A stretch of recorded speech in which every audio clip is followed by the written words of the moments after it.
It's been a while since I've been on to do with plants. So here's my prayer plant. Can you see it in the light? I've had new leafage already, and we've got a little cacti, a violet inch plant, which look really beautiful as hanging plants once they've sort of grown out a little bit. And my look at this. This is my own fault. I've not watered it and it was too dry. It's elephant's ear. So I'm gonna fertilise them now. It's the end of January and February. And I'm using a new fertiliser rather than baby bone. I'm using worm castings. Apparently they're supposed to be really, really good nutritionally. I'm also, in a minute, I'll show you quickly, I'm wearing my gloves because this plant and a few of the others are toxic, so my skin gets really sensitive. So these I've been propagating, and I'm going to pot them today, again with worm castings, and then you water, so you use it as a top base and a mix, which I'll show you in a minute, and then and put that on top of all of the already potted ones and then water them through. So all those worm castings go down. They're supposed to be really good for you. And these ones, when I pot them, where are we here? You see, ZZ plant from my little baby Elijah. Got these, and obviously his pot. And all these lovely leaves I propagated off him as well. So they'll all be repotted in a completely new, like different compost, soil, perlite and worm castings. So they have like full nutrition ready to grow up into big plants. So what I'm going to show you quickly is the mix that I'm going to put on top of each of these plants. I heard that putting your finger to make little holes around it is good for when you're ready to put the topping on. So for the topping, I'm going to mix some worm castings. So if you get these little cups, sort of one of these, and any soil or compost that you have, preferably soil, and then always add a little bit of perlite as well for drainage. And I'll get back to you in a minute once I've mixed it up.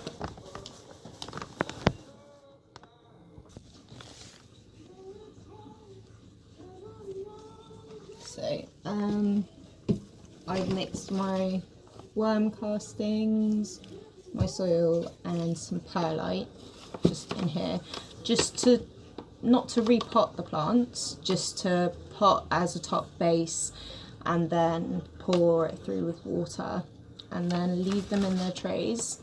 I never leave them standing for more than half an hour in water because it causes a lot of root rot and other problems. So pour the water away, any excess water, after about half an hour with each plant. So this is very sort of dense, even with the perlite in. But what I like to do if you mix it with the soil and the worm castings is really give it a good mix in so that you haven't got lumps of worm castings or lumps of soil or lumps of perlite. And I'm now going to start. Let's start with elephant's ear. So I'm going to see, I've just put a few holes in there. Just going to pop it all around the bottom.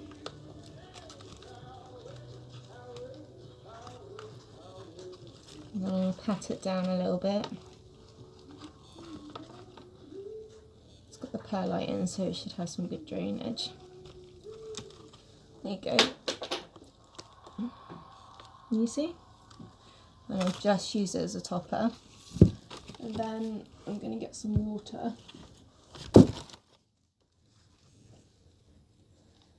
And I'm going to, and make sure it's not root bound at the bottom, because if it's root bound at the bottom, which mine may well be actually, if it's root bound at the bottom, it's going to struggle for water to come out at the bottom. So I get something sharp. Get something sharp and just poke it, sort of into each of the holes to make sure that there's a proper drainage system there. Try and do it without murdering the rest of the plant. Right, we've got some drainage holes, and I'm now going to pour the water through until it comes through, slowly.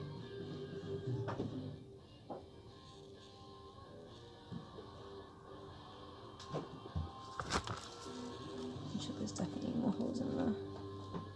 There we go, it's starting to drip through.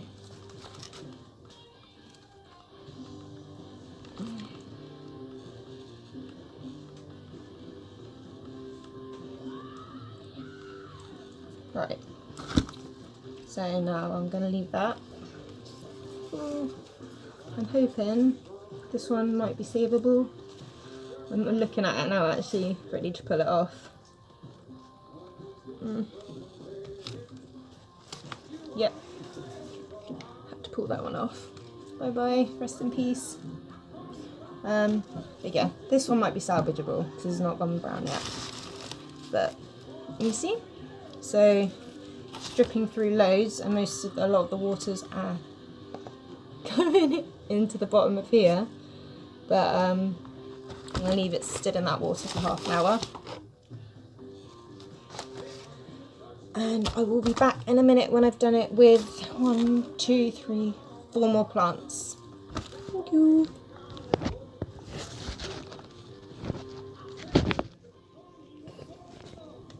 It will pause. It will pause. It's the gloves. Right, so we did elephant, didn't we? Mr. Elephant is. He's still sat in that water. This plant is, it's called dumb cane because sometimes the juices that come out of it, if they were ingested by a person or an animal, it would make them not able to talk. It does something to their throat. It doesn't kill them, but it makes you dumb, so you're not able to speak. So yeah, it's called dumb cane, sorry. But it can grow up to 10 foot tall and I think 5 foot wide. It's a jungle plant, but again, when you don't get them from proper nurseries, you have to kind of like nurse them at home. And then hanging plants are hard to do, aren't they, when you're trying to top them up at the top, because there's all this sort of mess that you've got to go through. So we've done her. Oh, we've done our prayer plant. I love this. So I'm not quite sure how it works. See this little roll here? This is another leaf going to come out. The newest leaf, it is here, which was rolling out. So they're purple on the back and they're this colour on the front. They're basically, I can't remember if it's day or night. They're nocturnal, and then yeah. At one point, all the leaves will stand up and like kind of close up like they're in prayer, and then they flatten out. As I'm aware, there's like quite a few different species of prayer plants, but this one is, I can't remember what it's called. Calathea Medallion, if I'm saying that right. So yeah, done that one. So that's 1, 2, 3, 4, and this was just my son Elijah's plant. I propagated some of his baby leaves. when I planted them, I looked the next day and there were these white thingies, like bug thingies. So I completely took them out the soil they were propagating in. I washed them under water and I could spray them loads with anti-bug spray, and they seem to be doing okay. Hopeful. But yeah, I just popped a bit of the worm mix on top, and hopefully that will help. So that's my fertilising done for today, and in a minute I'm going to be repotting my son's propagated plants completely with that mix that I've used for the topping of those plants, but so part of it's Elijah's soil, the other part's cacti and succulent soil, perlite and worm castings, mix it all in together, rub it all together, repot brand new plant. Oh, also did that exact same thing with a cacti, so just done that now. Be back soon. Hope you learned something, or if you've got any advice, write in the comments. Bye. Green fingers. Not really.